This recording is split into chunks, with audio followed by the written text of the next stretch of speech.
On va commencer. Bonjour tout le monde, merci d'être là pour notre deuxième session de l'étude du livre intitulé Harnessing the Science of Learning, écrit par le Dr. Nathaniel Swain, qui est nous un petit peu plus tard pour répondre à nos questions. Alors, je m'appelle Martine Cadieux, je suis leader pédagogique en littératie et je vais avoir le plaisir de co-animer avec Chrissy Lorette, qui est enseignante de français au secondaire et leader dans son école. Donc, merci beaucoup à vous tous d'être là aujourd'hui. Je vais débuter avec la même intention peut-être que la dernière fois. Donc, on va plonger dans le contenu du livre aujourd'hui, Harnessing the Science of Learning.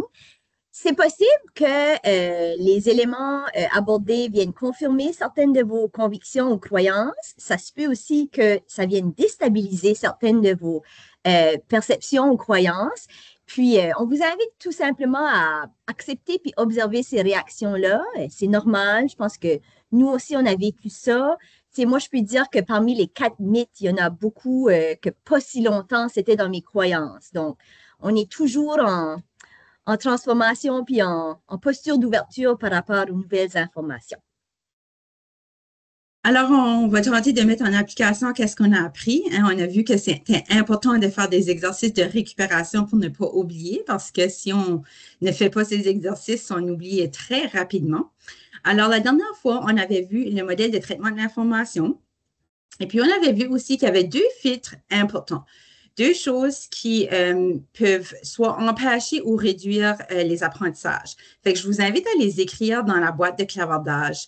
Les 2 éléments ici en jaune qui font en sorte que parfois les apprentissages ne se rendent pas dans la mémoire à long terme. Est-ce qu'il y en a qui vont s'essayer? Moi, je veux, mais je trouve pas la boîte de clavardage, là. Ça fait que ça, je réponds pas. Vas-y, dis-nous-les à l'oral, Annie. Ben, il y a la charge cognitive, mais je me souviens pas de l'autre. Ben, ça fait partie de la théorie de la charge cognitive, ces 2 éléments. Oh, là, on a la mémoire de travail, c'en est un, et l'attention, super. Donc, le premier filtre, c'est l'attention, parce que si l'élève ou l'apprenant ne porte pas attention au contenu d'apprentissage, forcément, il n'y aura pas d'apprentissage. Et le deuxième, c'est la mémoire de travail ou la mémoire à court terme, qui, on a vu avec la théorie de la charge cognitive, est très limitée. On peut seulement avoir de 3 à 5 éléments de notre mémoire. Donc, il faut faire attention dans son enseignement de planifier parce qu'on ne veut pas que les élèves soient en surcharge. Lorsqu'ils sont en surcharge cognitive, c'est très difficile d'apprendre dans ce moment-là. Donc, c'est les 2 choses à tenir en considération, l'attention de nos élèves et la mémoire de travail. Et puis, on vous invite aussi à mettre dans la boîte de clavardage une chose que vous avez appris ou retenu de notre dernière session, puis on pourra aller vous lire cet exercice de récupération.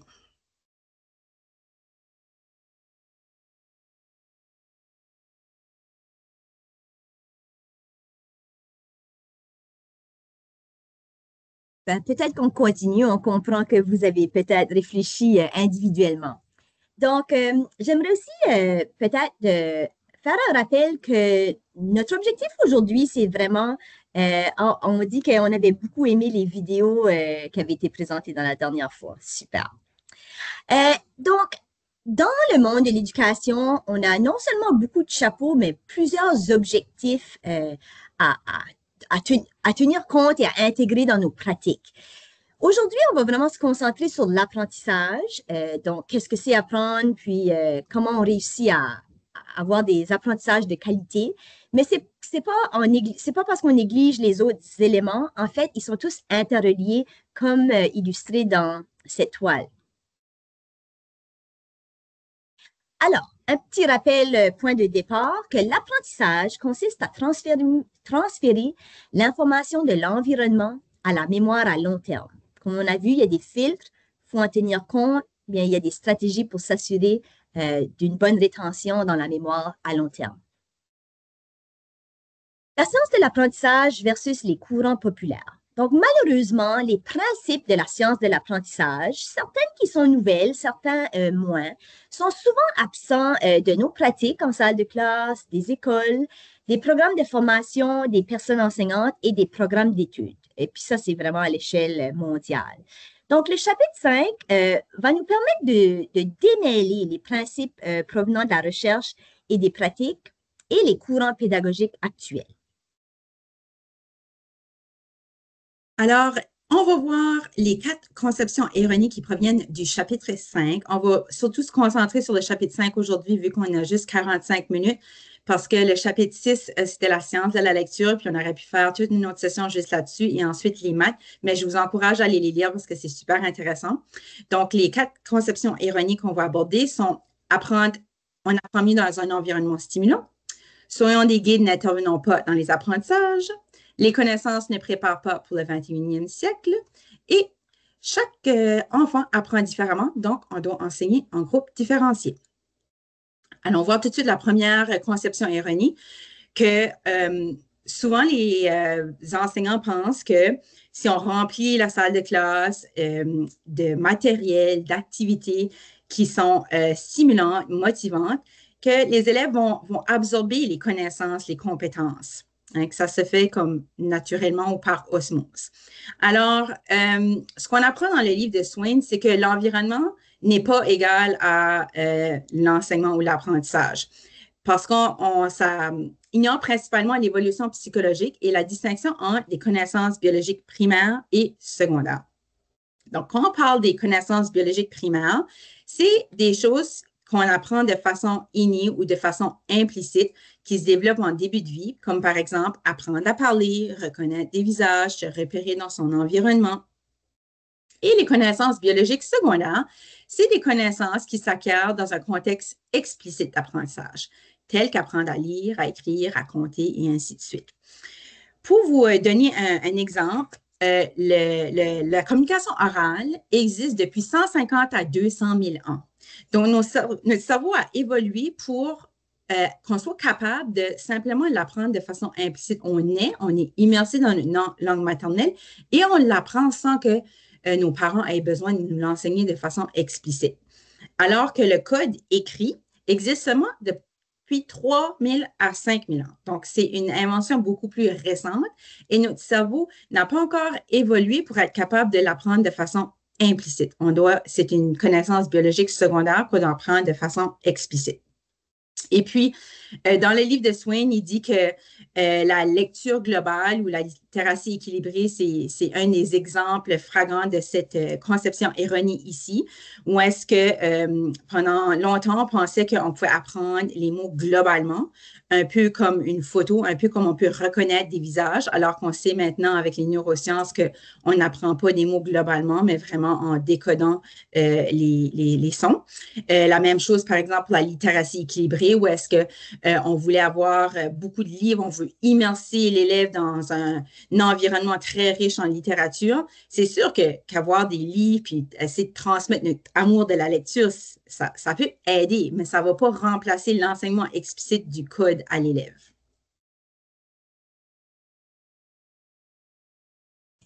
Alors, on pourrait se poser la question, est-ce qu'on doit d'abord motiver l'élève pour qu'il apprenne mieux en le posant dans un environnement ou un contexte motivant et stimulant?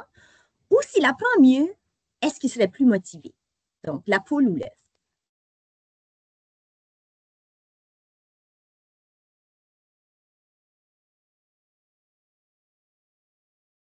Christy, tu me fais signe si on entend le volume. OK. On va écouter. C'est bon. On va écouter une vidéo de l'Institut des troubles d'apprentissage, en fait, qui parle de cette relation-là entre motivation et apprentissage.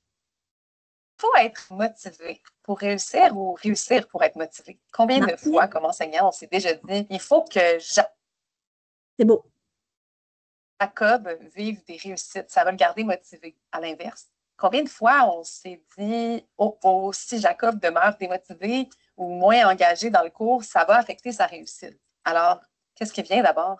La réussite ou la motivation? L'œuf ou la poule? Tentons d'y voir plus clair.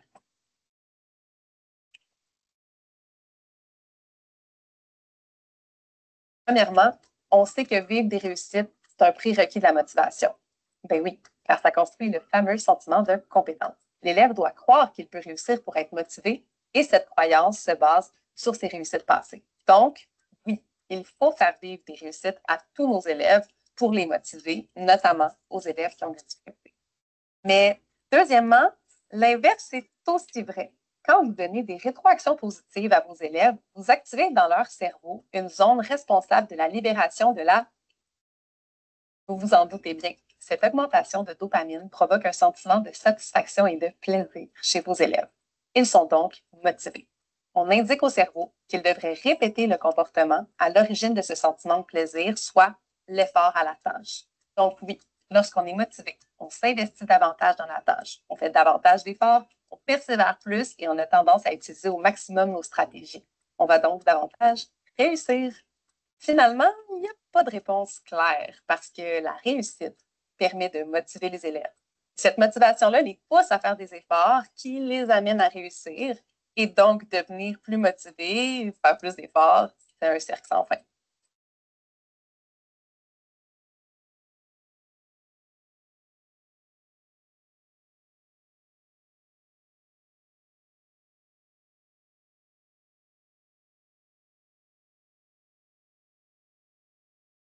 Donc, comme on a vu dans la vidéo, la relation est bidirectionnelle entre motivation et apprentissage, mais on pourrait dire motivation et réussite.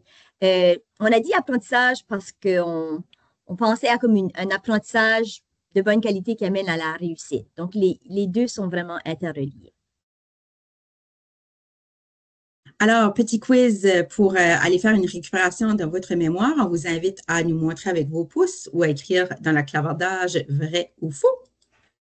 Oh, pardon. Qu'est-ce qui est arrivé? Et voilà. Les connaissances biologiques secondaires sont apprises de façon implicite. Vrai ou faux? Oh, beaucoup de bonnes réponses. Alors, c'est faux. Deuxième question, les apprentissages de qualité ont un effet positif sur la motivation. Vrai ou faux? Vrai. Et on a des bons élèves, Chrissy. Maintenant, conception erronée 2. Soyons des guides, n'intervenons pas dans les apprentissages. Alors, il y a une vision prédominante en éducation présentement où est-ce que l'élève doit choisir ce qu'il veut apprendre et comment il veut l'apprendre et que la personne enseignante est un guide, un accompagnateur ou un facilitateur. Bien que ça peut paraître attrayant, est-ce que cette approche permet de réels apprentissages en profondeur? On va aller voir qu'est-ce qu'en dit la science. Alors, quand on parle d'approche plutôt autodirigée, on parle d'apprentissage par découverte, par problème, investigation, par intérêt, constructivisme. Et lorsqu'on parle d'approche plutôt guidée, on parle d'enseignement explicite, direct, enseignement adaptatif ou réactif, et un enseignement qui vise à réduire la charge cognitive des élèves. Alors, bien sûr, comme on avait vu dans la dernière session, il faut avoir un contrôle sur l'environnement pour que l'élève porte son attention sur les apprentissages. On ne veut pas diverger des apprentissages.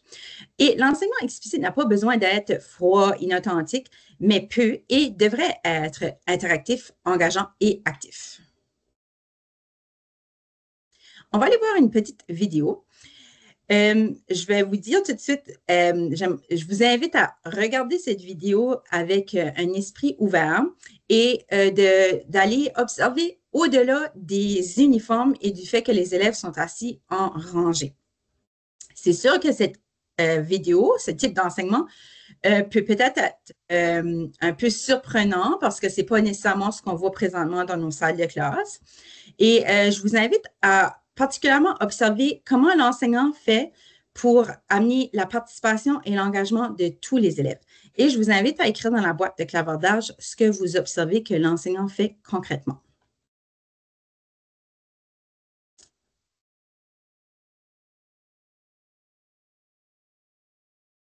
First question for you should be simple. Second question is going to be simple, then it's going to get tough. First question for you. What's special about the noble gases? Partners, go.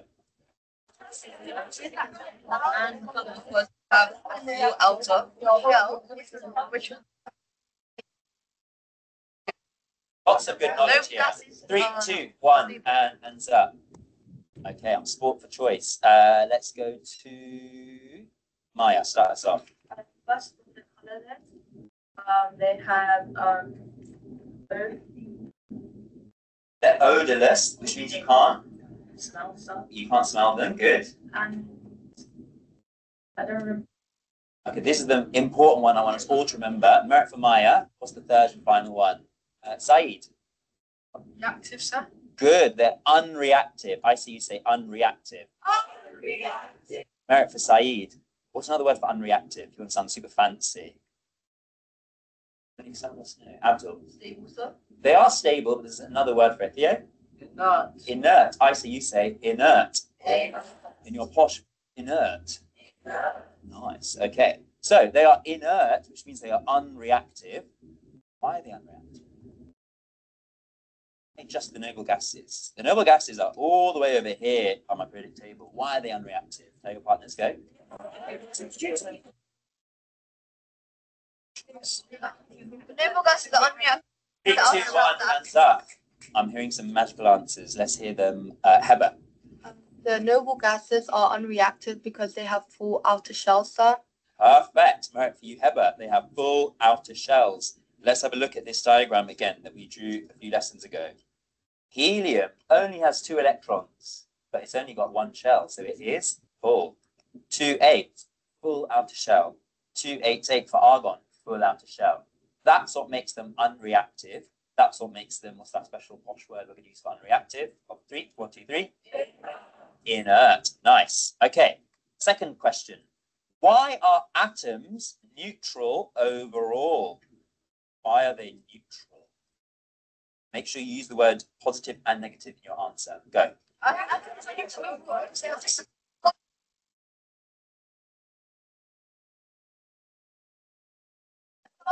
Positive protons and negative electrons.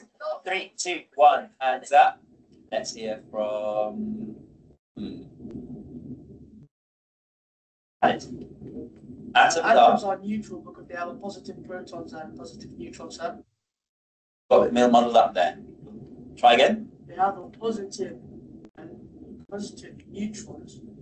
No, we've got modelled up. Protons, neutrons, electrons. Which ones are positive? On 3, 1, 2, 3. Neutrons are 1, 2, 3. Electrons are Khalid.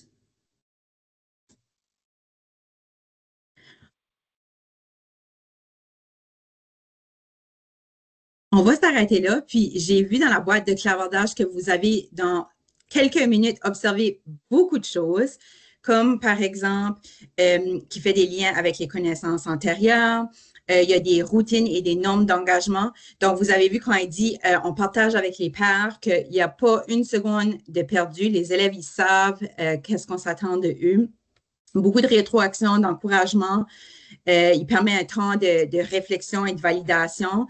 Il y a aussi le vocabulaire qui travaille, les réponses en chœur. Donc, quand les élèves répondent en chœur et qu'ils tournent avec leur partenaire, ça permet à tous les élèves d'être engagés en même temps. Donc, dans quelques minutes, on a pu voir beaucoup de belles choses. Continue de répondre. OK. Mon tour. Mais vous pourriez dire, les élèves n'auront pas toujours des guides dans la vie et quelqu'un pour leur tenir la main. Ils doivent apprendre à apprendre de façon autonome. Donc, c'est une réaction qu'on pourrait avoir à un enseignement très guidé. Soyez sans crainte. Une des caractéristiques intrinsèques à l'enseignement dirigé, c'est la diminution progressive de l'accompagnement. Il s'agit de l'étayage pédagogique ou échafaudage. En français, les deux termes ont une petite nuance, mais les deux en anglais se réfèrent à scaffolding. Donc, aujourd'hui, on va surtout utiliser étayage. Donc, à gauche du continuum, on a l'apprenant novice. On va dire que la plupart de nos apprenants sont des novices et pas encore des experts dans un domaine, mais on peut amener nos élèves novices à cheminer dans leurs apprentissages jusqu'à ce qu'ils aient une meilleure compétence et des meilleures connaissances. Et c'est à ce moment-là qu'on va commencer à leur donner plus d'autonomie puis de prendre un petit recul. Donc, après le modelage, la pratique et la rétroaction, l'enseignement dirigé diminue progressivement pour faire place à la pratique autonome, comme j'ai dit. Puis, l'étayage a toujours comme but d'amener les élèves à faire des tâches de façon autonome. C'est juste que ce n'est pas le point de départ, mais plutôt suite à des étapes, à une progression.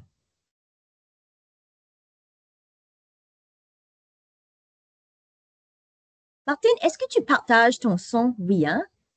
De la vidéo. La qualité n'était pas excellente tantôt, mais on pouvait quand même entendre. Je vais réessayer de nouveau de partager avec le son.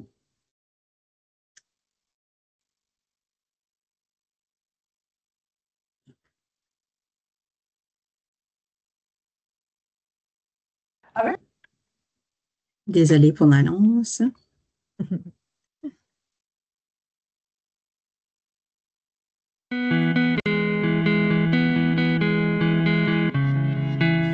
Pour s'assurer que tous les élèves apprennent et arrivent à leur fin, l'enseignant sait bien qu'il doit différencier et faire preuve de flexibilité.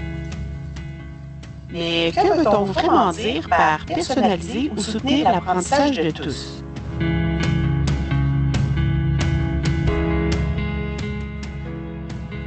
C'est ici qu'entre en scène le concept de la zone proximale de développement, ou ZPD, qui joue un rôle clé dans les apprentissages. La zone proximale de développement se définit comme la zone où l'élève, à l'aide de ressources, est capable d'exécuter une tâche qu'il ne pourrait réaliser tout seul. En somme, on sollicite la zone proximale de développement quand on propose un défi réaliste à l'élève. Cette zone se situe entre la zone de développement actuelle de l'apprenant et son niveau de développement potentiel. Au-delà de la zone proximale de développement, il n'y a pas d'apprentissage significatif possible. L'apprentissage le plus significatif se produit dans la ZPD. L'intervention de l'enseignant ou l'appui qu'il donne dans cette zone se nomme étayage. C'est dans cet espace que les enseignants ont un rôle essentiel à jouer.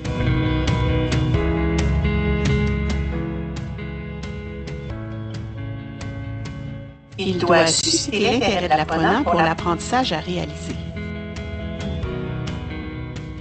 Il peut aussi susciter son adhésion envers les exigences de la tâche ou simplifier celle-ci pour éviter la surcharge cognitive. Il peut s'assurer que l'apprenant ne s'écarte pas de ce qu'il doit faire et le guider dans le choix des stratégies à utiliser. Il doit soutenir la motivation tout au long de la tâche. Il doit anticiper et signaler les erreurs potentielles afin de les prévenir ou de les corriger.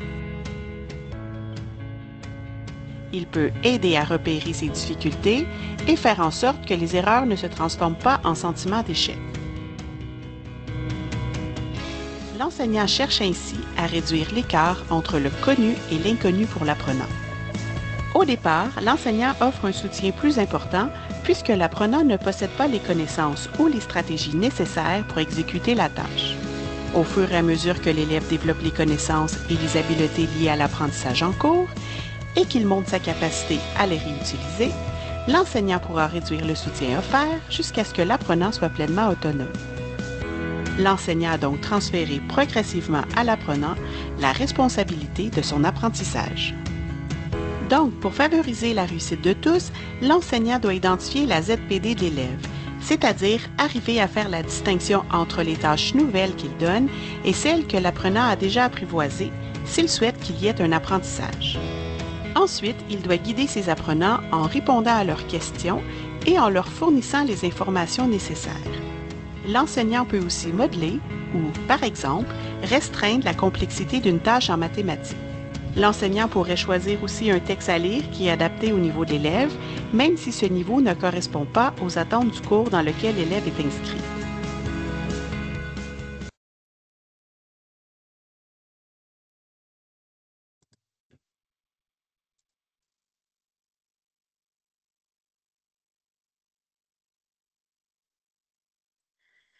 Alors, un des principaux défis avec les approches qui sont plus autodirigées, c'est que les élèves peuvent arriver à trouver des informations qui vont leur permettre de résoudre des problèmes, des tâches complexes. Mais que chercher des informations utiles dans l'environnement, c'est inefficace pour des apprenants novices ou des élèves en difficulté. Ça mène à l'effet Mathieu. Donc, où est-ce que les élèves en difficulté ou plus faibles sont désavantagés et on n'a fait que creuser l'écart entre les deux. L'effet Mathieu, ça vient d'un vers de la Bible, mais c'est une théorie qui explique que les pauvres deviennent plus pauvres et les riches deviennent plus riches. Donc, quand on fait que l'apprentissage est une démarche autodirigée, même ça peut donner l'illusion d'autonomie et ça ne fait que renforcer les iniquités parce que les plus forts sont avantagés et les plus faibles sont désavantagés. Donc, l'écart se creuse entre les deux. On peut arriver à la bonne réponse sans pour autant avoir appris quelque chose. On pourrait penser que guider et d'offrir des réponses ou modelages aux élèves, c'est leur priver de l'occasion de construire leurs apprentissages. Toutefois, on peut aussi, dans une démarche plus autodirigée, avoir l'impression que les élèves apprennent lorsqu'ils sont engagés dans des activités, lorsqu'ils sont en train de faire des choses ou qu'ils semblent actifs, alors qu'aucun réel apprentissage ou aucun apprentissage suffisant de qualité ou en profondeur ne se fait si leurs connaissances dans le domaine d'apprentissage n'ont pas changé avec le temps. On veut absolument que nos élèves soient actifs dans leurs apprentissages. Ça, on est tous d'accord. Mais le simple fait d'être actif ou de paraître actif dans une démarche plus autodirigée ne garantit pas des apprentissages. Il y a plusieurs autres facteurs en jeu. Puis les lunettes qu'on doit porter pour vérifier si l'approche est efficace, c'est est-ce que l'élève fait des apprentissages? C'est ce qu'on devrait être en train de vérifier, mesurer tout au long de l'enseignement, avec des objectifs d'apprentissage clairs. Les apprentissages autodirigés peuvent-elles être efficaces? Alors, on va quand même nuancer ici. Swain ne nie pas les bénéfices potentiels des approches pédagogiques autodirigées pour certains élèves. Mais son argument principal, c'est que ces approches sont peu efficaces pour les élèves qui sont déjà désavantagés, ce qui ne fait, comme Martine le dit, augmenter l'écart et les inégalités. Donc, si l'école se veut un levier social et veut être inclusif pour tous, on doit rendre les apprentissages accessibles à tous. Et ceci se fait dans nos choix d'approche pédagogique également. Dans le livre, il parle de plancher bas sans plafond. Alors, on peut se demander, mais est-ce qu'on est en train de freiner la pensée créative et indépendante de certains élèves, peut-être nos élèves un peu plus forts? Au contraire, si on s'appuie sur la construction d'une fondation qui est solide, de connaissances, d'habiletés, on donne aux apprenants des outils qu'ils auront besoin pour investiguer, créer, exercer leur pensée critique, pour qu'ils puissent aller puiser aussi dans leurs connaissances et construire. Donc, lorsqu'on parle d'avoir un plancher bas, ça veut dire d'avoir un point d'entrée égal pour tous nos apprenants, pour que les apprentissages soient accessibles pour tous. Et sans plafond, ça veut dire que les apprentissages n'ont pas de limite, qu'une fois que les élèves ont cette base-là, ils peuvent se rendre aussi loin qu'ils le peuvent. Donc, on veut vraiment créer des conditions équitables pour que tous les élèves peuvent avoir les mêmes opportunités d'apprentissage. On peut se demander, est-ce que la personne enseignante doit toujours être au centre? Alors, Swain ne dit pas que l'enseignant doit toujours être au centre des apprentissages ou devant la classe en tout temps ou toute la journée. On veut se servir de l'évaluation au service des apprentissages et en temps réel, la personne enseignante va savoir lorsque les connaissances de base sont acquises et que les élèves sont prêts pour être dans la posture un peu plus d'expert et d'avoir un peu plus d'autonomie. Donc, la clé de l'enseignement dirigé afin qu'elle soit bénéfique pour tous, c'est vraiment qu'elle soit réactive et adaptative. Puis, je pense qu'on a vu ça, l'exemple de la vidéo du cours de sciences démontrait vraiment un enseignant qui était constamment en interaction avec ses élèves. Il les guidait basé toujours sur les réponses qui étaient données. Alors, c'était justement un bel exemple.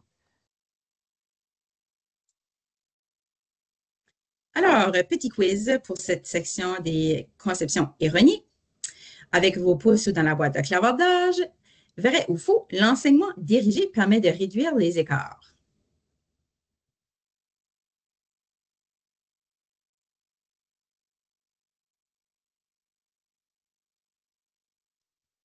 Vrai. Alors, c'est vrai. 2. L'étayage amène les élèves vers la pratique autonome. Encore vrai. Donc, conception erronée 3, les connaissances ne préparent pas pour le 21e siècle. Donc, le mouvement des compétences du 21e siècle qu'on attribue à Rotherham et Wellington 2010 a malheureusement contribué à une conception erronée que les connaissances sont d'une importance secondaire, puis que l'enseignement devrait surtout miser sur la créativité, la collaboration et la pensée critique. Donc, cette méconception ignore le rôle des connaissances justement dans le développement de ces compétences. Donc, on ne dit pas du tout ici que les compétences ne sont pas l'objectif, mais justement, toutefois que les connaissances sont nécessaires au développement de ces compétences-là. Donc, malheureusement, Swain dit qu'il y a des conséquences néfastes importantes lorsque on part toujours d'un désir de développer des compétences, puis qu'il y a comme un entraînement intensif de développement des compétences dans un domaine dans lequel l'apprenant n'a pas les connaissances ou les compétences de base requises pour développer ses compétences. Donc, c'est pas comme la recette efficace pour amener au développement des compétences de juste continuellement pratiquer la compétence, que ce soit je peux modeler sans cesse l'esprit critique. Ce que l'élève a besoin pour avoir un esprit critique, c'est des connaissances dans un domaine lié à son esprit critique. On pourrait dire la même chose de la créativité. Donc, les grands créatifs de ce monde, si je suis un chef de renommée internationale, j'ai sûrement beaucoup de connaissances sur la qualité, puis la compétence, puis les caractéristiques, puis les propriétés des aliments qui me permettent cette créativité-là dans mon domaine. Donc, si on veut qu'il y ait du succès, voilà. Puis là, on va revenir un petit peu sur ce que j'avais parlé précédemment, que les connaissances théoriques, ce ne sont pas des connaissances primaires. Fait qu'on a tendance à traiter les connaissances théoriques des disciplines en sciences humaines, maths, français, comme si c'était des connaissances biologiques primaires qui sont acquises simplement en étant en contact avec ou dans un environnement ou dans un projet où l'apprenant est exposé à ces connaissances. Mais on sait que c'est faux. Alors, lorsqu'on fait cela, on ne donne pas l'occasion à tous les élèves de vivre du succès lorsqu'on s'attend qu'ils fassent l'acquisition des connaissances biologiques secondaires par osmose en sciences humaines, mathématiques, lecture, écriture. Parce que notre cerveau n'a pas encore évolué suffisamment pour être capable d'assimiler ces connaissances sans un enseignement explicite.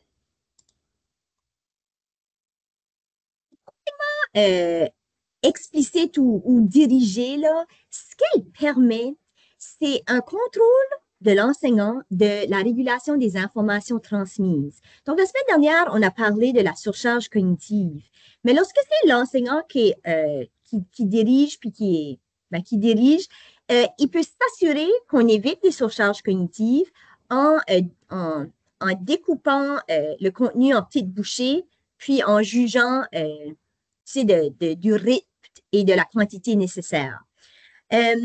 Ça permet aussi une maîtrise des connaissances de base, puis ça permet d'accroître l'accès aux apprentissages, de réduire les écarts et les inéquités. Et puis, des curriculums riches en connaissances remettent à l'avant-plan l'importance des connaissances au lieu d'un enseignement intensif des compétences. Donc, l'enseignement explicite permet des compétences telles que la pensée critique et créative. Les compétences telles que la pensée critique et créative ne doivent pas être le point de départ de l'enseignement, mais plutôt la finalité après un enseignement dirigé. L'enseignement explicite, quant à lui, n'est pas le but. C'est plutôt un chemin qui mène à des apprentissages et des compétences de plus haut niveau parce qu'ils sont construits selon une progression. La qualité et la profondeur de la pensée critique, de la pensée créative et de la collaboration autour d'un projet qui tourne autour d'un enjeu, ils sont amplifiés lorsque des élèves possèdent les connaissances sur le sujet ou le domaine relié à leurs apprentissages. Alors, petit quiz. Oups, pardon. Vrai ou faux, offrir suffisamment d'occasions pour la pratique guidée et indépendante permet aux élèves de maîtriser les connaissances et de créer des automatismes, devenant des quasi-experts dans le domaine. Pouce dans la boîte de clavardage.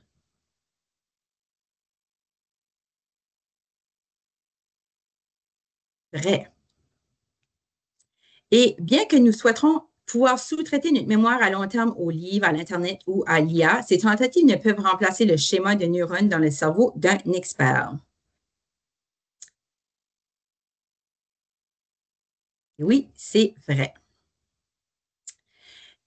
Quatrième et dernière conception erronée est que chaque enfant apprend différemment, donc on doit enseigner en groupe différencié. Donc, est-ce qu'on n'aurait pas laissé les élèves choisir quand ils veulent apprendre? Alors, Swain dit non, parce qu'il est hautement discutable que les jeunes apprenants avec peu d'expérience et de connaissances soient les meilleurs juges de l'efficacité des méthodes d'enseignement et d'apprentissage. En général, les apprenants ne sont pas conscients de ce qu'ils savent déjà et ce qu'ils ne savent pas. Et ils tendent souvent vers la surconfiance quant à leur niveau de maîtrise.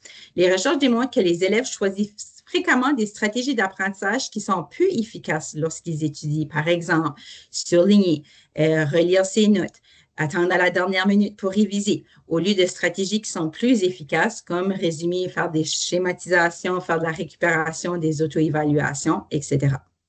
J'aimerais juste ajouter ici qu'on ne dit pas du tout, on est tous d'accord que d'amener les élèves à être conscients de la façon qu'on apprend et la façon qu'ils apprennent, c'est très important. Et la métacognition, c'est très important également. C'est plutôt au lieu de les laisser, tu sais, peut-être dépendre trop longtemps sur des fausses conceptions de, tu sais, ils peuvent avoir des préférences, mais pour moi, tu sais, mes apprentissages dans la dernière année sur la science de l'apprentissage et comment le cerveau apprenne, j'ai beaucoup amené ça dans mon enseignement. Donc, je parle régulièrement à mes élèves de comment leur cerveau fonctionne. Puis, pour moi, c'est ma façon de travailler la métacognition. C'est juste que je leur explique plutôt, c'est ça, comment ça fonctionne, la mémoire de travail, puis l'attention, puis la distraction. Puis, c'est ça les outils à aussi avoir un regard sur eux-mêmes comme apprenants, juste plus basé sur de la neuroscience. Mais leur prive-t-on d'un pouvoir d'agir et de leur autonomie, on pourrait dire. Donc, un courant actuel en éducation priorise reconnaître le pouvoir d'agir maintenant de chaque élève et d'avoir un impact dans le monde. Toutefois, les résultats peuvent trop facilement être une illusion d'être un agent de changement ou de contribuer à la société si l'élève ne possède pas les connaissances nécessaires dans un domaine pour avoir un impact réellement significatif. Donc, est-ce que ça peut, tu sais, ils peuvent avoir de l'engagement puis de la motivation à travers ce processus-là, mais si on pose la lunette de l'apprentissage, c'est pas toujours gagnant. Donc, appuyer les élèves dans une maîtrise de connaissances et dans des compréhensions de haut niveau des enjeux à travers un enseignement au début plus guidé, explicite, augmentera leur potentiel d'avoir un impact signifiant dans leurs actions pour améliorer le monde. Donc, ça reste notre finalité, c'est juste de s'y prendre de façon progressive. Alors, vous avez sûrement déjà entendu parler des styles d'apprentissage. Alors, on dit qu'aucune recherche crédible ne montre qu'adapter son enseignement au soi-disant style d'apprentissage est efficace. Donc, plutôt que de se baser sur les styles d'apprentissage, les préférences des élèves ou les intelligences multiples, c'est plutôt le contenu qui devrait orienter le choix des modalités. Lorsqu'on parle de style d'apprentissage, c'est lorsqu'on dit qu'on est verbal, auditif, kinesthésique. Et puis, par exemple, si on veut apprendre une pièce de musique, eh bien, je ne peux pas dire, moi, je suis plutôt kinesthésique parce que la pièce de musique, je dois l'entendre, je dois regarder les notes, je dois la jouer. Donc, tous les apprentissages sont à la fois ces styles-là combinés. Et puis, lorsqu'on parle d'intelligence multiple, là, c'était l'intelligence logico-mathématique, interpersonnelle, etc. Puis, j'ajouterais juste que la recherche dit plutôt que, tu sais, il y a il y a des années où on pensait, ah, il faut que j'adapte l'apprentissage de façon verbale et visuelle. Mais en fait, ce qui est beaucoup plus efficace, ce qui est démontré par la science, c'est d'inclure plusieurs modalités pour tout le monde. Donc, d'avoir le support visuel et auditif, puis l'occasion de manipuler ou de mettre en pratique, tout le monde va bénéficier de ça. Là, on peut se dire, est-ce que les apprenants apprennent différemment? Oui, on sait que les élèves sont uniques, qui ont tous leurs forces, leurs faiblesses dans différents aspects. Cependant, on apprend tous fondamentalement de la même façon, avec les mêmes mécanismes cognitifs. Donc, on bénéficie tous d'un enseignement qui est clair, bien structuré, lié aux apprentissages antérieurs, réactifs et appliqué par la suite et révisé fréquemment. Est-ce qu'on peut soutenir une approche universelle convient à tous les élèves? On veut que l'unicité de nos élèves doit être reconnue, célébrée, mais ça ne signifie pas pour autant que les structures fondamentales de notre architecture cognitive varient d'un tel point qu'il serait impossible d'identifier des principes universels ou des stratégies pédagogiques à haut rendement comme le point de départ général de l'enseignement. Puis, on fait une comparaison dans le livre avec le système digestif. Alors, de la même manière qu'on a tout un système digestif qui fonctionne sensiblement de la même façon, notre cerveau fonctionne de la même manière. Donc, au lieu de préparer 25 plats différents pour chacun de nos élèves, on est mieux de préparer un bon plat de grande qualité avec des aliments diversifiés à haute valeur nutritive. Et puis là, peut-être aller modifier, je ne sais pas s'il y a un élève qui est sans gluten, faire une petite modification ici et là. Mais ce qui semble dire, c'est si on se concentre sur avoir un enseignement universel de haut niveau, il va être beaucoup plus efficace, riche et en profondeur. Et puis, à l'intérieur de notre enseignement, on pourra aller faire des petites modifications, des petites différenciations, au lieu d'essayer de faire 25 planifications différentes pour chacun de nos élèves, où est-ce que là, ben, vraiment, c'est pratiquement chose impossible à faire.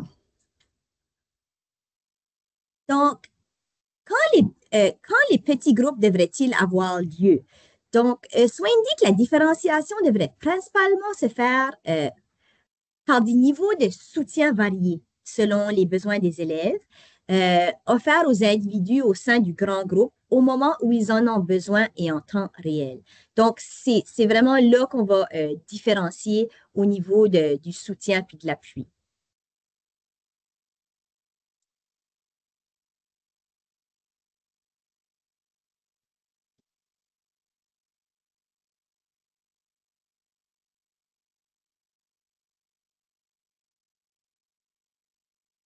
C'est moi. Donc, pour notre quiz récapitulatif, vous êtes plus vite que moi. Les élèves sont les mieux placés pour choisir quoi et comment ils apprennent.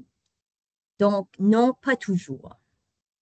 Et donc, c'est notre rôle en tant que professionnels de l'éducation qui avons appris comment le cerveau fonctionne, comment les personnes apprennent d'assumer notre rôle.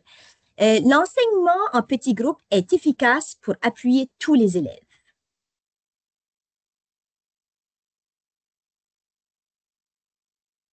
Et Martine, je ne sais pas si tu veux faire un petit clin d'œil sur comment, ou je peux l'essayer, mais Swain parle de comment, en tant qu'enseignant, diviser son attention à des petits groupes, c'est une grande perte au niveau du temps d'enseignement et d'apprentissage de qualité avec tous les élèves. Parce qu'il va toujours avoir des élèves qui sont un peu laissés à eux-mêmes pendant des longues périodes.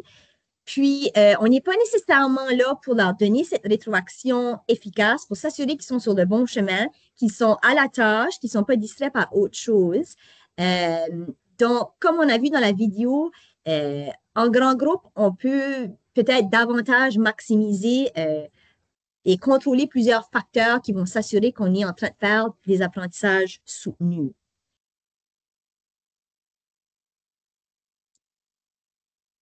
Alors, pour conclure, on a pensé utiliser les 10 principes de l'enseignement efficace de Rosenshine dont Swain parle dans son livre. Alors, on a vu que c'était important de réviser à tous les jours parce que notre mémoire oublie. Important de présenter la nouvelle matière par petites étapes ou en petites bouchées pour éviter la surcharge cognitive. De poser des questions fréquemment pour garder les élèves actifs et engagés. D'offrir des modèles et des exemples en faisant le modelage, je fais. D'avoir beaucoup de pratiques guidées, on le fait. De vérifier la compréhension des élèves régulièrement. Donc, c'est un peu l'évaluation en cours d'apprentissage. Et puis, on adapte notre enseignement suite à cette vérification. On veut viser un taux de réussite élevé, au moins 80%, avoir des attentes élevées.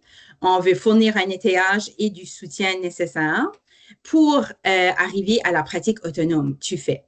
Et bien sûr, on veut réviser chaque semaine, chaque mois, avoir un enseignement et des apprentissages intercalés ou en spirale pour justement que ces apprentissages soient bien ancrés dans la mémoire à long terme. Hi! Bonjour. Bonjour! Thank you so much for being with us. And apologies for getting you out of bed so early. Yes. That's all right. We are awake and doing things, so I'm looking probably a bit tired, but the kids are getting ready for school. Wonderful. Perfect. Alors, la première question qu'on avait pour Nathaniel, c'était est-ce qu'il peut nous raconter son histoire à succès préférée? Parce que dans son livre, il raconte des histoires à succès où est-ce qu'on a mis en pratique la science de l'apprentissage. So Macten and I we just summarized chapter 5, last week chapter 4 mostly, but we didn't go deep into any case studies or examples of success stories. So we were wondering if you would share maybe one of your favorites or one with us of a school that really embarked in the transformation. Sure. Something that's very common in Australia is children sort of working at different centres and doing small groups rotations where they spend not a lot of time with the teacher and instead they spend it with their friends in different activities. And in a school, in many of the schools, they found that they sort of had to make their instruction into tiny little mini lessons. So no big lessons, just only little 5-minute lessons. And so that's how a lot of the stories start. So everyone, it's very popular in Australia, but in other parts of the world as well. I'm not sure how common this is in France in terms of making a tiny little lesson and getting students to rotate through activities.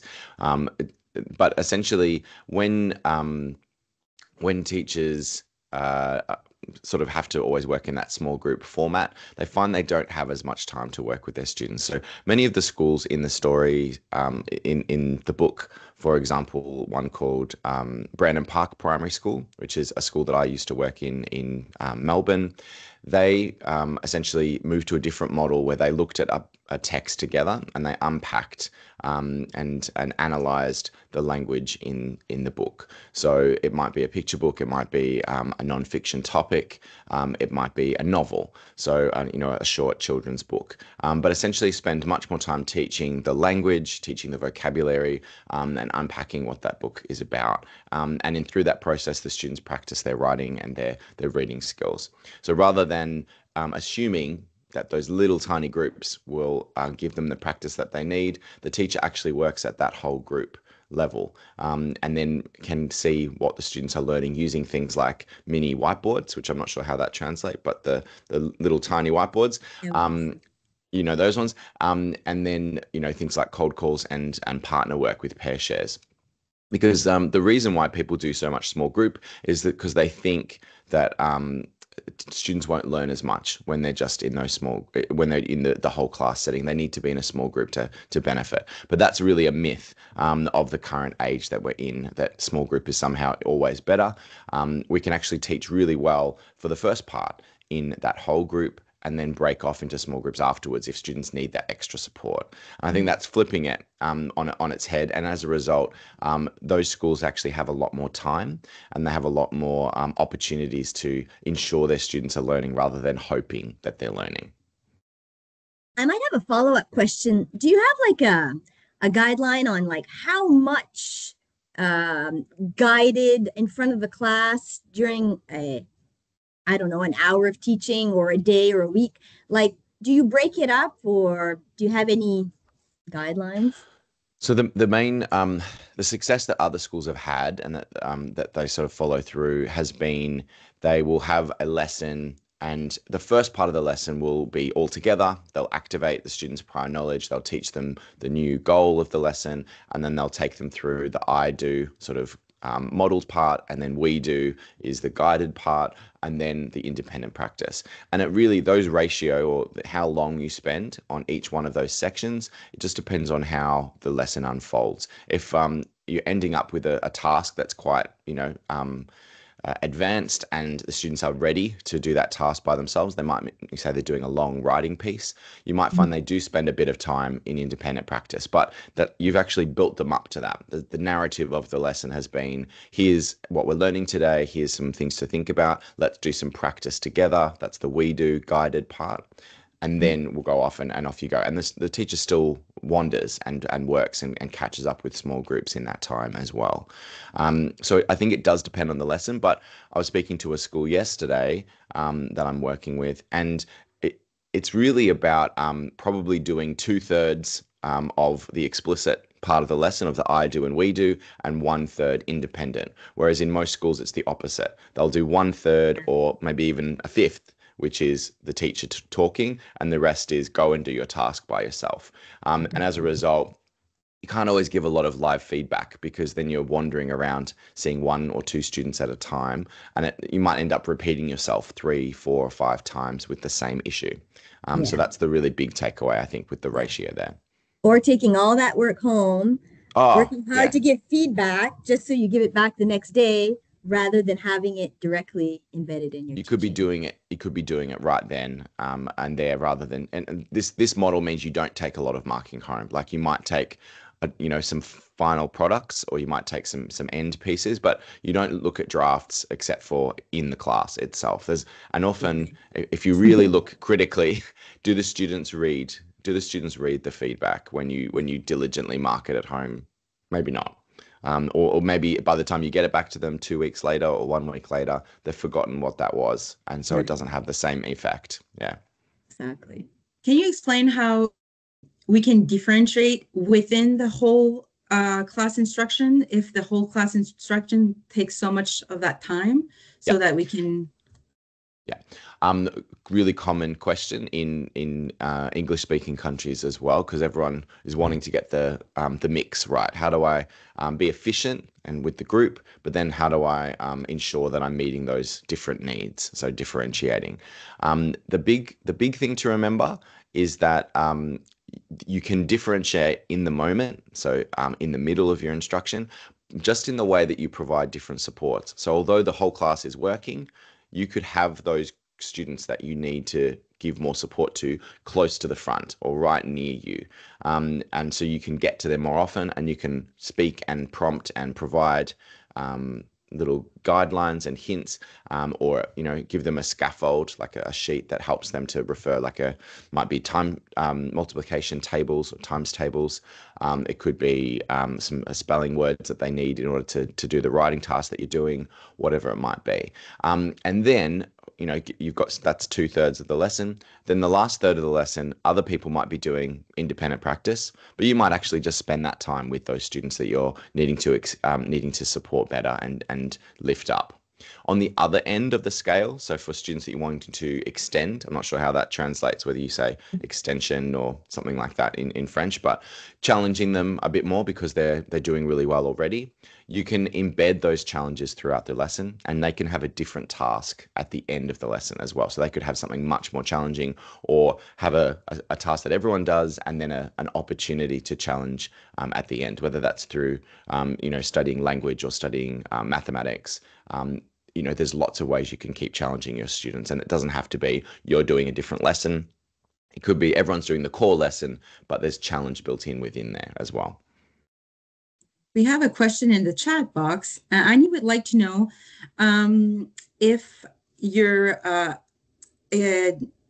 what you explained about differentiation, if it's the same from Carol Ann Thompson, and if you recommend her latest books because it's not in your source. That's very clever, like reading my references carefully. Very, very good. Caroline Tomlinson, I think, has done a lot to talk about the importance of differentiation. And I think, she has a lot of respect in the field. I do feel like her model lends itself to the teacher breaking down their instruction into tiny little pieces or doing many different versions of the lesson. And the problem with the many different versions is that it's not a sustainable practice a lot of the time. So it's very time consuming to create 6 or 7 different versions of one lesson because we're planning 4 or 5 or 6 lessons a day. So just multiplication wise, it doesn't make sense to have a completely different lesson. I think if, one thing that she's maybe missing from her message is that we can be effective in the way that we provide that support, but also efficient because we have a strong core lesson that is the majority of what people will do, but there's opportunities for students to challenge themselves to get that support. And also, one of the key things I talk about in the book is checking for understanding. Whereas if you're doing that every 3 or 4 minutes, you're constantly saying, let's see if the students have understood what I've just said. You get them to do a small task, a response with their partner, that they do a non-response, so not hands up. They give their answer to the rest of the class with a cold call, you might call it. That way you can actually see whether they're understanding in real time and provide that support. The problem with the rotations, back to that model, which maybe Caroline Tomlinson's, when she's interpreted, that might be what people think. Oh, I'll do one group and I'll rotate them 5 times and we'll do lots of different activities. The problem with that is that you don't know what those groups are doing because you can't be on top of 5 groups at once doing different things. Yeah. So I think that's maybe one of the reasons I haven't put her in the reference list, Caroline Tomlinson. Yeah. That's a good answer. That's another question for you. It's your turn, Annie. You're up.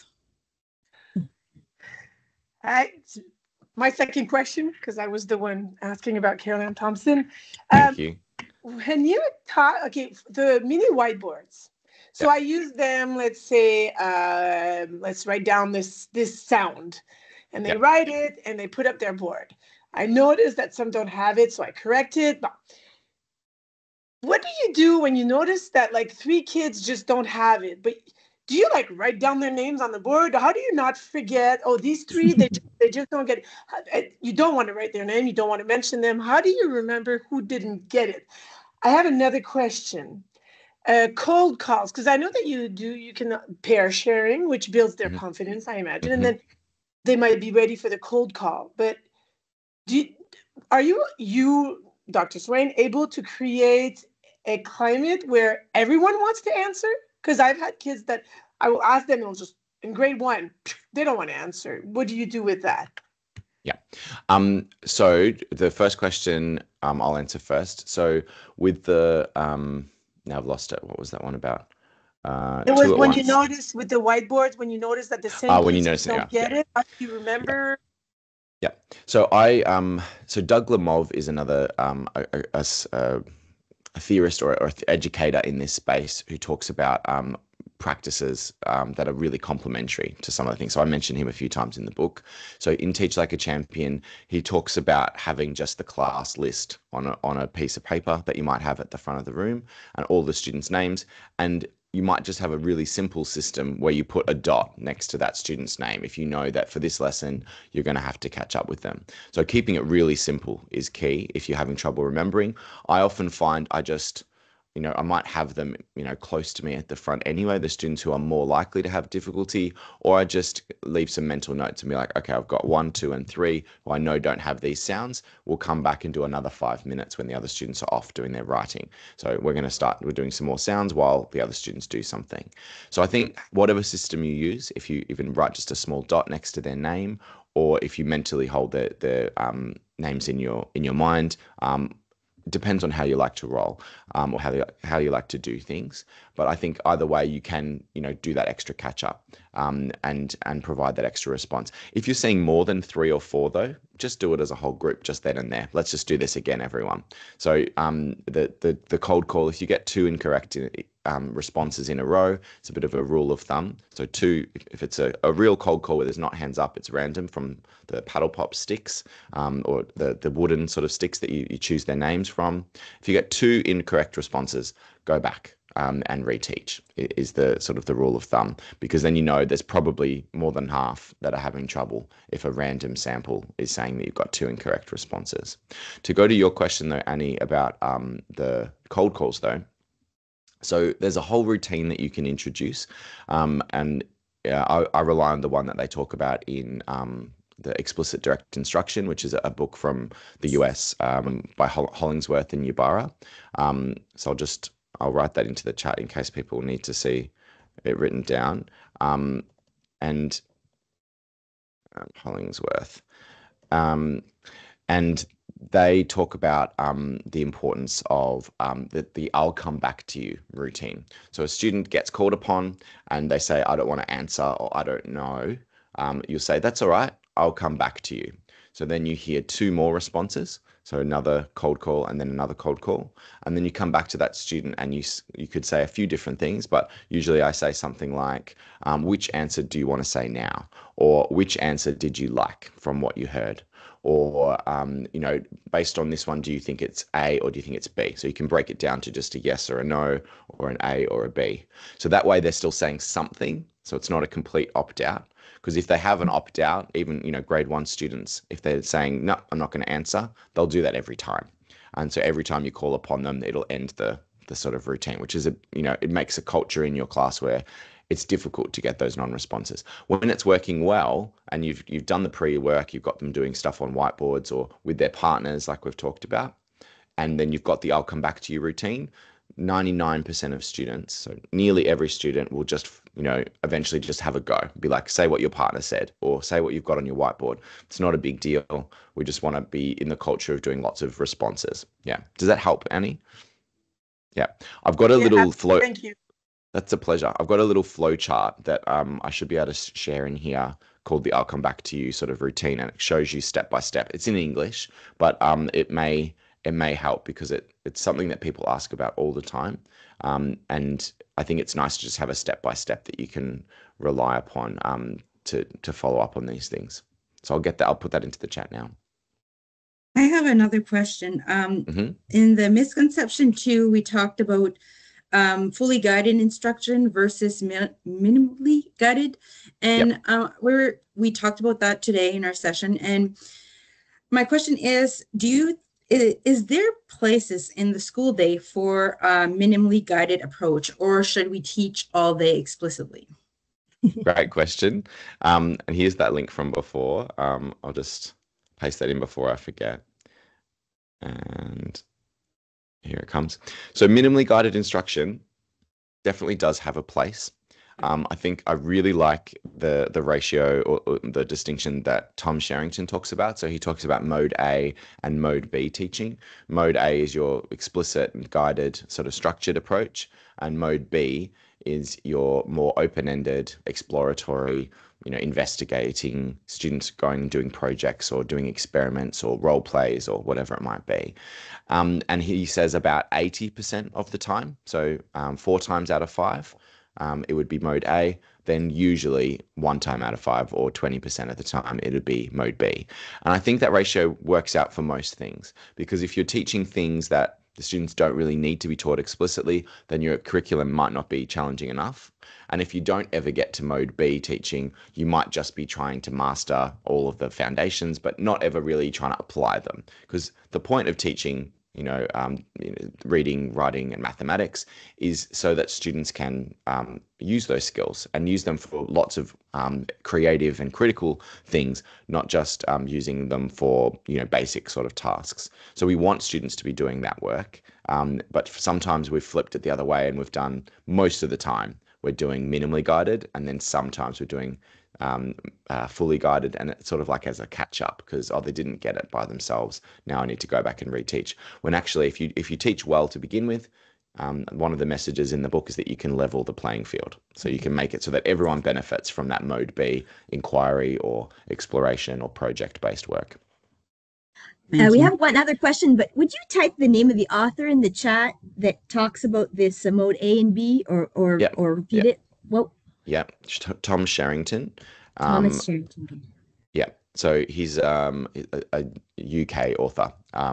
He's traditionally a secondary physics teacher, so high school physics teacher, but he's been really influential, and he has these great set of books called walkthroughs, which you may have seen, the sort of the coloured yellow, green, and blue books, and they're really really accessible professional development for teachers as well. Thank you. Michelle has a question. Yeah, it's just a quick one. Actually, just to piggyback on what you were just saying about mode A and mode B, I was just curious if the ratio varies. For example, if you're with high school students as opposed to primary, like the 4 out of 5, Definitely. Yeah. So 80% is the rough sort of figure. And I think for elementary students, it works most of the time, depending on what you're teaching. But if you're teaching, say, art, or if you're teaching music, or if you're teaching physical education or technology, you might find that ratio shifts, because you want students applying and exploring and doing that sort of practice-based learning more often, because it doesn't need to be as direct or explicit, because they learn through doing those practices. That actually aligns beautifully to that distinction in chapter 4 that you might have looked at last week of biologically primary versus biologically secondary. So some of those subjects, music, art, dance, technology, things that they are more likely to pick up intuitively, those things rely on more biologically primary skills. So as a result, you don't need to teach everything explicitly, because some of it they discover through exploration.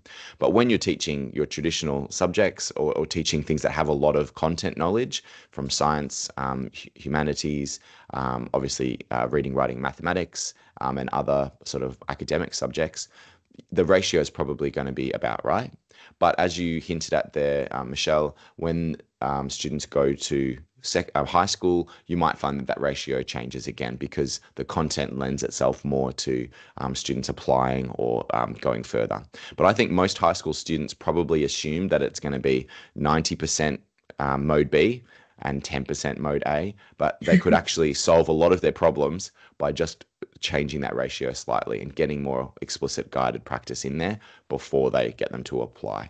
And it might not take as long. They don't have to do as much of that mode A before they sort of change the ratio up a little bit. But across a unit of work, for example, across a topic, you want students to be getting more to mode B as you progress through that topic, because they should remember more about the book, or remember more about the area they're studying, or have more skills that they can then apply. And, they might spend a whole lesson writing an essay, which, without the teacher doing it, essentially becomes a mode B activity, because they're writing exactly what they want to write and the teacher's just there supporting.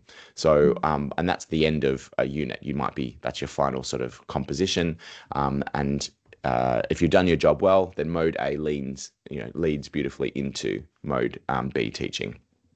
So I hope that answers your question there, Michelle. Yeah. Yeah, I know the time's up, but since we had a bit of a technical hiccup, I'm hoping for one last question before we leave. Is what is your thoughts of technology in IA in the classroom? And also you could answer it it's probably not the same for primary versus high school students. Yeah. So in primary school, I would say there isn't a strong reason for them to be doing a lot of their learning through technology. I think we're in an age where companies like Microsoft and Apple have taken advantage of a moment in history where they could make a lot of money from education and schools.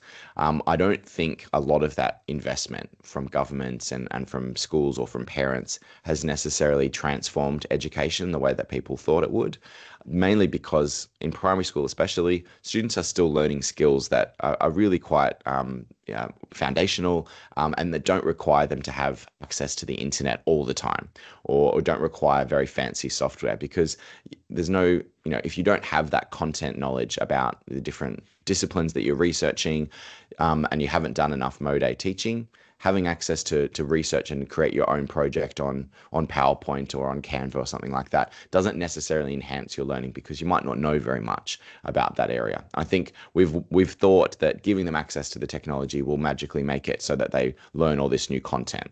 And I think it's mainly wishful thinking. I think in high school, when the teaching is really rigorous and where students are well supported to understand the deep knowledge and skills of their subjects, technology could be used as a way to go further and enhance their learning or to support their study, for example, if they're organizing their resources that might be digital and physical, if it helps them organize their resources or look at animations or at videos that enhance their understanding, then you can sort of see the role of it.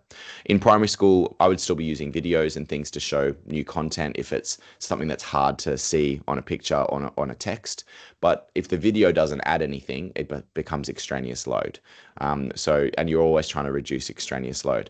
If the iPad on the table is actually more distracting than helpful, then the iPad is also extraneous. So I think using that rule of thumb, you can say, well, how do I need to improve my students' focus, attention, and access to information? Does having the technology help with that, or does it actually hinder? And I think usually we can probably do a little bit less technology than we have before. And just what about for high school? Oh, yeah. Go ahead, to add to the same topic, like there's a lot of talk of like the glorious potential of AI in personalized and individualized learning. Is there a space for that, or do we have research to compare it to, directed guided learning? Look, I noticed there's a question there from Melanie as well. I'm not sure if she was going to ask about AI too, but I think AI has always it's got opportunities to do things that we haven't done before, and I think there's some smart applications. Maybe not access to ChatGPT straight away or unfettered, but maybe some of the more educationally geared or educationally focused software. Like there's some advertising that I've seen on my social media recently for history sort of based AI, where the students can speak to historical figures and have conversations with them and ask them questions. And I think in terms of that, especially if you've taught really well and have taught them a lot about those historical figures already, and this is now mode B where they're exploring and going further, that is a pretty good use of AI, I would say, where it does, if they've got genuine questions and you want students to have an individualized experience, then they could actually do that. I would probably still do it in a pair, because when you're with a partner, you've just got that little bit more accountability, and the teachers can get them to report back in a meaningful way, and rather than trying to hear 20 or 30 different responses, you just hear 15 sort of responses, or you can get people to write things on their whiteboard as they're interacting with AI to note down what they've been learning. So I think little sort of enhancements like that could be good applications of AI, but I think just having access to AI and hoping for the best is probably not going to magically do something. I think it has to be in line with what are we trying to help our students to master in terms of skills or knowledge, and does AI help with that or not, or does it become extraneous? That's always the question. Excellent. Thank you. One last, Melanie? No, she had the wrong button. She wanted to put a wrong thumbs button. up. I had the wrong button, but if nobody has a question, I do. Lucky last. Yeah, okay. Well, I had it translated to make sure it makes sense there. Other than effective teaching at level 1, what would be like the key elements that allow having fewer students at level 2 and level 3? Like when we talk about their response to intervention, like we believe we have too many students at level 2 and 3 right now, and we're trying to make better teaching at level 1. But is there other things like quick elements that we could change to help that? Yeah, so the quickest way you can reduce the students who are level, or they say tier is the English translation usually used about response to intervention, but either way it works. So tier 2 and tier 3 is that you improve that tier 1 instruction. And for some students, that means you actually take the whole group back, and you backfill things that might have usually been taught in first grade or second grade or third grade, even though they might be a few years ahead of that. And you basically backfill all that knowledge. And using things like daily review can do a big job of ensuring that students catch up on all this knowledge. So a quick 10 or 15 minute review of previous knowledge with short responses on whiteboards or choral responses. So getting students to say quickly what their answer is to all these questions. You can then close some of those gaps with the number of students who are struggling with foundational concepts. Because if they're only doing tier 2 and 3 and the tier 1 instruction doesn't cover any of that content, and you've got a huge amount who are in that 2 and 3 level, it makes sense to go back and sort of backfill. So let's actually move backwards and just get all of these skills working well so that we can all move forward together. If you're stuck with that massive, it might be a half, or sometimes some schools have got 60% of their students doing tier 2 and 3, you basically need to rework how your classroom instruction is working to make that more efficient in the short term, with the view that you can go back to teaching the expected sort of standards and at the right time once you've got a base level understanding. Sorry if you're getting some piano in the background. We've got piano practice happening now before school starts. Wonderful. Perfect. Well, thank you so much for your insights. It was really interesting, and I think it helped us all develop our learning and our reflections. So we're going to see you again on March 24th for another little Q&A for our third and last session. So thank you so much, and see you guys on March 24th. Thank you, everyone. Thank you so much. Merci.